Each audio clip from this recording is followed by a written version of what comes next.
Hello guys, how are you doing? It's your boy Dave. Um, if you're just joining us, click the red subscribe button below to subscribe and then turn on the notification icon once you subscribe. If you're watching from Facebook, click the follow button on my name above. All right, just click the follow button and drop comments if you're watching live so that I can know that you're watching live. I can answer your questions. So I want to talk about something very important here that you don't hear often in most lectures and trainings and even in books. You don't see that often. And then, in fact, in countries like Nigeria here, it's considered a taboo when you talk about or when you behave in a certain way. Behavior and show you the income, all right? The income effect, positive income effect that comes with it. Examples outside of certain working environments where people are using this method to grow fast in their career, all right? So if you're just to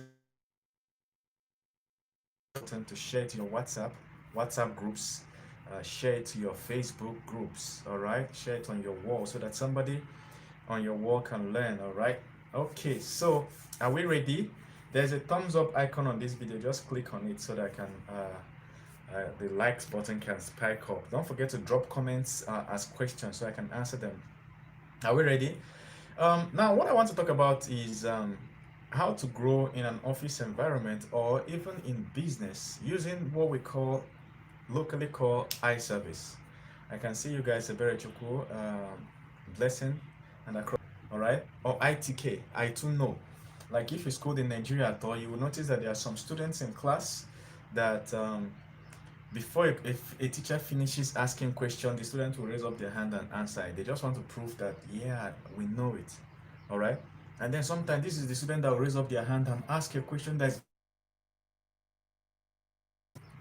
you understand? Nigeria, in the Nigerian environment, is that other students or pupils in the class attack this particular student. You understand? They verbally attack the student and try to intimidate the student to fall back into not showing their intelligence. So basically, in Nigeria or in Nigerian environment, if you show your intelligence, it's too much in class, other students will start attacking you. So people kind of, in order to conform to the behavior, you see people not showing their intelligence. In fact, in some classes, you see the most intelligent students, they don't say anything. They are the quietest. They don't answer questions. They don't do anything. The only thing is that whenever results shows up, you see that they are top of the class, because that's what the rules of the game calls for. So if they don't want to be alienated from the class, they don't show their intelligence. So you see these people growing with that kind of mentality in the work environment, all right? And once you enter the work environment and you try to conform, you will see that you will not see as much success as possible. All right, in real life, you have to show what you do. Everybody that meets you need to know what you do. You understand? Everybody needs to know how hard you're working at the job. Everybody needs to know every single result, celebrate it. You understand? Walk around different departments and tell them. That's real result. If you're doing business, any single person you meet, hey, I'm importing clothes, I do import and export of clothing. All right, like example, this clothes you're putting on, I sew suits, all right, for professionals. Even last week, I sold for this, do you know this person that owns that bus transport company? The suit he won that Channel Steve interview, I was the one that sold it. You know, that kind of thing. You chip it in, all right? Every discussion you are dropping. You know, there was someday I met someone, there were two of them, and one of them, and till today I don't know what the other one does, but the other one just keeps telling me about how good of a cook she is, that everybody that eats her food, blah, blah. Before you know it, I was ordering food. And till today, if you ask me the best cook in Lagos, my mind will go to her. It's not that she cooks anything interesting, it's just that she was able to use words, all right, to paint a certain picture in my mind. She marketed herself. Probably her friends hated her for that, but at the end of the day, she has sold herself. And you don't know how many people she's selling herself to. So basically, you need to learn how to sell yourself. Like the rules of the game is PR, public relations, all right? Promotions and rating, whatever you want to call it. You need to keep an eye on your public image.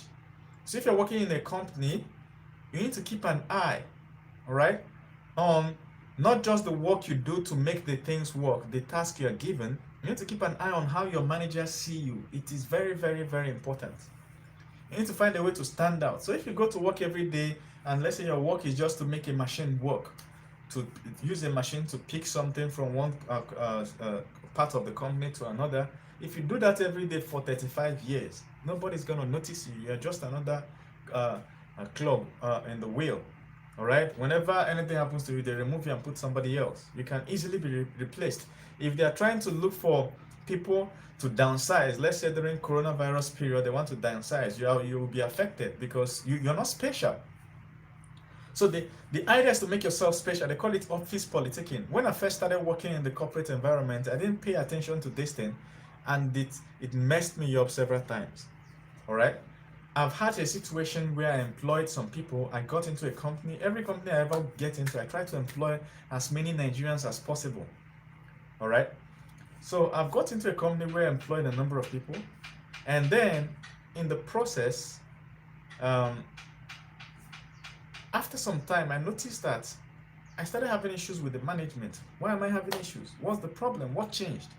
It turned out, eventually I found out after I left the company that one of the persons I invited was doing office politics.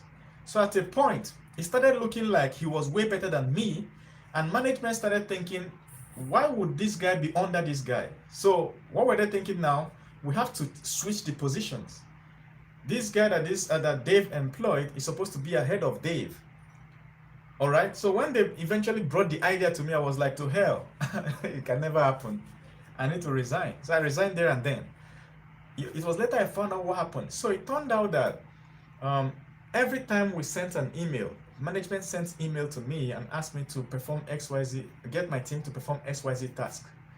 I go through it with my team. I replied to management that, hey, this is not even though you guys want this to be this way, it's not best for the company. The better thing for us to do is this, that, because in 2-3 months time, we'll regret it if we follow this direction. Usually this other teammate is copied in the email. So what he's going to do is overnight, he's going to work on that same idea that management suggested that I was trying to cancel and work on it. By tomorrow morning, he will reply the email and remove me. Reply the email, hey, I've done this overnight and it's now working exactly as you guys wanted. You get what I'm saying? So he was doing this under me. And what I noticed is that every time I cancel an idea, the following day, management have approved the idea, and all of a sudden, the idea is there already. Before he did it 2-3 times, I started having issues. Now, that's a bad way to do iService. That's a very bad way. A bad way in the sense that it works for vertical ascension, like it can take you from one level in the company to another, but then it doesn't work well horizontally because it's going to pitch you against your team. So whenever you want to do an iService, right, you have to make sure that it doesn't pitch you against your team members, because the truth of the matter is that sometimes your team members can, when they leave the company, they can bring you into other teams. All right. So the right thing he would have done is approach me first. Say, hey, Dave, look, I worked overnight and I actually built this thing that this management said. What do you think? I want to send them an email to tell them that, yeah, we rethought this decision and we actually did it. All right. If you are the one, what he would have done is that when he sends that email, he said, after discussing with Dave, they gave me some ideas and I added it with mine and I built this task. So that way, it takes me along. So when you want to do, the primary aim of doing PR or iService is to create a report that will help the management, all right, to perform the task better or organize the team better. You understand? Now, it's unsolicited report because most times they don't ask for it. It's unsolicited. But you have to make sure of 2 things in that report when you are preparing it. Number 1 is that it's going to make sense. The idea you're proposing will actually work. Number 2 is that you're sending it at the right time.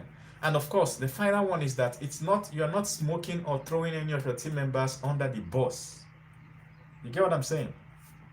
So if you're following, just let me know in the comment section. So basically, anywhere you are, any team you're working in, occasionally just make it a point of duty that at least once a month You sit down, analyze the team or the project or whatever else, all right, or even possible business ventures that the company can go into or your team can go into, analyze it, prepare a nice report, maybe not too long, 1, 2, 3 pages. In fact, 3 pages is okay. All right, prepare 3 nice pages, put diagram, put whatever. All these things cannot take you more than 1 hour. All right, run through it with somebody else that will not go and expose it. Make sure that the idea makes sense, and then boom, you suggest it. All right, suggest it. It can be like we normally have this arrangement in the office environment. This arrangement encourages people to use social media so much. If we rearrange the seats this way, it will be less likely that people will use social media while at work. You and I know that there's a way to rearrange work, all right? Something like that. Now, if you do all those things in a way that you don't smoke or throw your teammates under the bus, what will instantly happen is that your boss will notice you. This one is smart. You understand? So basically, in an organization, there are 2 types of workers: people that help the company make money, and people that help the company make more money. You understand? The other ones are people that need to be fired because they don't help the company with anything. So if you help the company make more money, naturally they will start promoting you. So if you're in a company right now, you look around every month, it means that once you submit such a useful report, it means that you're thinking on your feet. You can lead. The next time a promotion is coming, somebody is going to recommend you. All right? So if I was going to submit a report on how how seats are supposed to be rearranged, I know that thing affects some of my other staff or co-staff members. What I would do is have a meeting with them. You understand? Call it office better working environment, blah blah blah. After that, among other things, you raise it that for us to be producing more, we need to rearrange the seats, blah blah blah blah blah. Whenever you're done, you prepare. You don't need to tell anybody that you're going to prepare a report. Once everybody agrees, you prepare a report and submit to management. You understand? Now, people that do this kind of things, they do it in politics, in the streets. If you go to the streets and see all those touts that are in politics, some of them start from street touts. From street tout, they start collecting Agbero money from the bosses. From then, they register into Polytechnic. Before you know it, they have their ND. Once they have their ND, one day their boss is going to recommend them for councillorship. They will back them up. You just see from no stranger from nowhere backed up, and then boom, he has won the election. How do they do it? They keep submitting reports to their boss that there are these people planning this, that I just heard that this person is planning to run against you in 2023. I know my guy was in that meeting, he just told me that. So as a boss in politics, you keep getting reports. After some time, the boss automatically now knows the person that they will hand over to. So the thing is that people in the office environment, not everybody knows it. Some people know it by instinct that they are supposed to be kind of submitting such reports to management. Some people don't know it. All right, but just make it a point of duty that every month, at least once a month. Now, the other thing is that don't do it often. If you do it often, you become a pain in the ass. You know what I'm saying? After some time, they will want to take you out. So just do it occasionally. Submit the reports. Prepare nice reports. Submit it. All right. Now, if you are outside the office environment, let's say that you are into business, and what you're going to do is to always do that on your social media posts. You come to your Facebook at least once or twice per week. Normally, it's recommended that you do it every day, but once or twice per week, you post something that reminds people that, number one, that thing you're going to post is going to provide value to people in the area of your business. All right? How they can better their life in the area of your business. And then you remind them of the business you do. For instance, if you sell cars, so today I can post about how to avoid car accidents using seatbelt. We know that some cars have razor blade or so, that if there's a car accident and the car is upside down, normally the seatbelt will suspend the person. All right. Now there are razor blades in the car that is supposed to be used to cut that seatbelt so that the person can climb out. So a good advice could be, hey, keep razor blades in your pigeonhole. just in case. You get? It's a good advice. So if you advise somebody like that, if you post it on your social media today, and then at the end you say, hey, remember that so and so person, I'm the partner, I sell cars, the best cars in Nigeria or West Africa, just call my number and then I'll deliver cars to you. You see how you took marketing and fixed it, merged it with unsolicited report. They didn't ask for it, but by the time you fix the merge the two, you'll see that they start looking at you as some guru.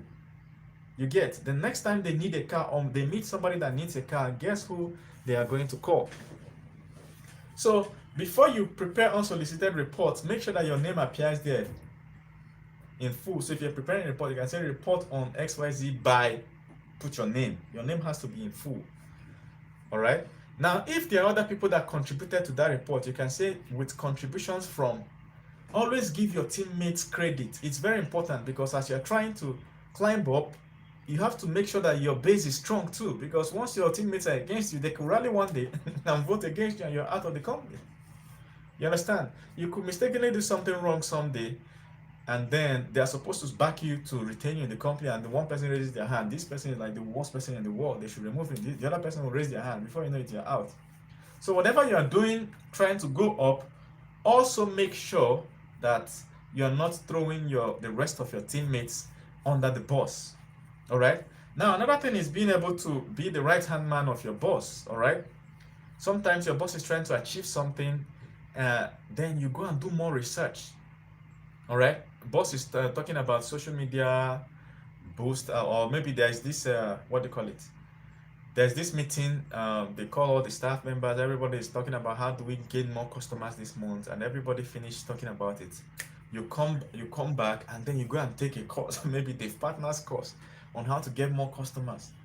After taking the course, 2 days later, you prepare a report, submit to, you don't need to tell your teammates about that one.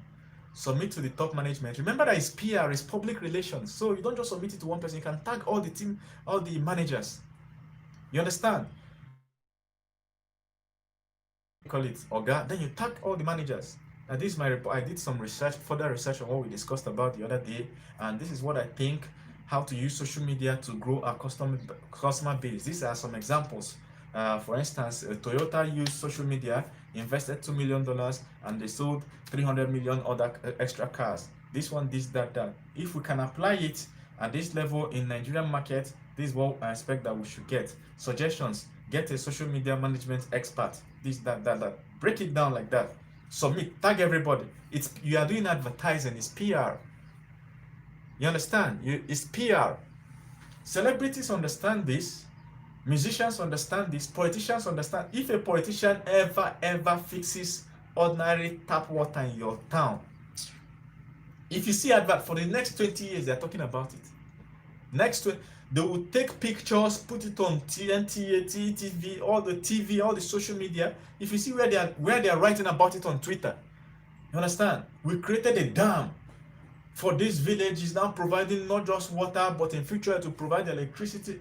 When you go there, it's just one tap that they put there. You get what I'm saying? So this thing is publicity. It's just that the people in the work environment and the average man on the street don't understand publicity. You get? So feel free to hype yourself. Just make sure that you have enough backup to back it up. You understand? Feel free to hype. Don't overhype to create jealousy. Just put some sort of moderation, but push it out there what you do. Guys, is never let people know how hard you work on yourself. You get what I'm saying? You appear too ambitious. Never let people know how hard you work on yourself. So if you're the type, like when I was really broke, every night I come back around 10 p.m. I sleep.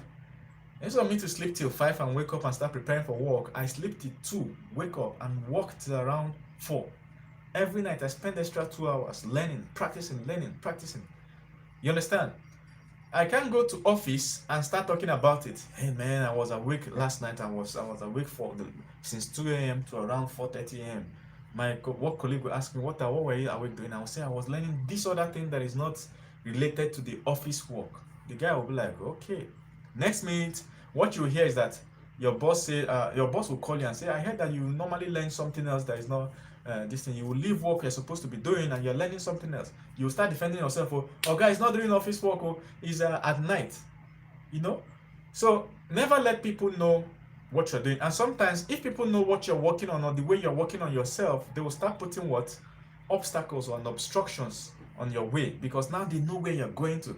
If you told somebody that I'm actually learning software development, I bought the partner's course, I've been teaching myself every night, they'll be like, they can plot it sharp. If this guy is learning software development this month, in the next 4-5 months, he might be in a better job. What do I do? Jeez. You get, some people will stylishly start asking you for tips. Okay, how do I learn this software? You tell them what you do. At the end, they'll be the one to gossip it. Before they gossip it around, it has got to the wrong hands, and then they start looking at you in a certain way. The nearest thing you'll do, they'll put the rug under you. You get, so when it comes to work you do on yourself, keep your mouth shut. You understand? Especially from the people that can cause obstruction to you. But if it comes to work you do in the office with respect to the growth of the company, hype it. Every sentence you make, put it at the end. For instance, in 2014, when I submitted a report on how to go remote work, you understand? Before you know, the coronavirus came, it turned out that my report was right and it helped the company. Boom. You understand? If they ask you about shoe, after saying shoe, you put it. You get, in a smart way. All right? So, what do you guys think? If you have any questions, drop it. I'm going to end here because I have something else to catch up with. All right? So, in summary, just make sure that people know what you're working on. All right, how hard you worked and what results that you got. Make sure that there are results that you get that everybody knows. All right, and then secondly, make sure that you don't tell anyone the work you're doing on yourself, the work you're doing to improve you, the night classes you're taking, the extramural classes you're taking, your ambition. Keep short about them. All right. Okay, thank you very much. See you guys.